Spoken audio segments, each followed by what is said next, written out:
Why is it that some people feel instantly better the moment they start tidying up, while others feel completely overwhelmed just looking at a messy room? Here's the wild part. Both reactions come from the exact same place in the brain, and the reason might genuinely surprise you. Because loving to organize, it's not really about neatness. It's about control. When life feels chaotic, your brain starts hunting for something, anything, predictable.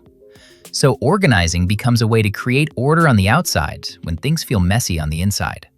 Had a rough day? Suddenly, reorganizing a single drawer feels like relief. That's not random. That's your brain actively trying to stabilize you. And the science backs this up completely. Every time you finish a small task, making your bed, wiping down a counter, your brain releases dopamine, that little good job signal. On top of that, a tidy environment can actually lower cortisol, your main stress hormone. That lighter feeling you get after cleaning, that's not in your head. Well, it is, but it's biology doing exactly what it's supposed to do. And then there's something even deeper going on. Your subconscious treats your environment like a safety signal. Clutter quietly whispers unfinished business all day long. For people who feel things intensely, that whisper doesn't stay quiet. It becomes noise. So they don't organize to impress anyone. They do it to feel safe, to feel quiet inside.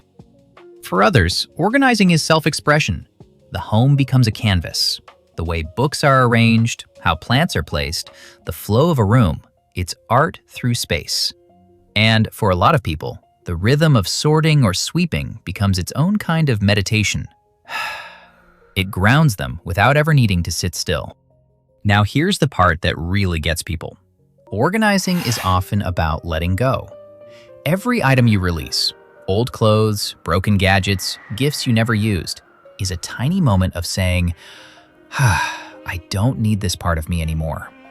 That's why decluttering can feel unexpectedly heavy, sometimes even emotional. You're not just clearing space, you're rewriting your inner story through your stuff. Because your surroundings are always talking to you. A tidy space whispers, you're capable. A chaotic one whispers, you're overwhelmed. And cleaning becomes a way to shift that conversation, changing the outside to quietly change the inside. Because at its core, organizing isn't about objects, it's about choosing. This matters, this stays, this can go. Every shelf is a reflection of how you want to feel. Clear, calm, intentional. So next time you catch yourself feeling genuinely better after tidying up, don't brush it off.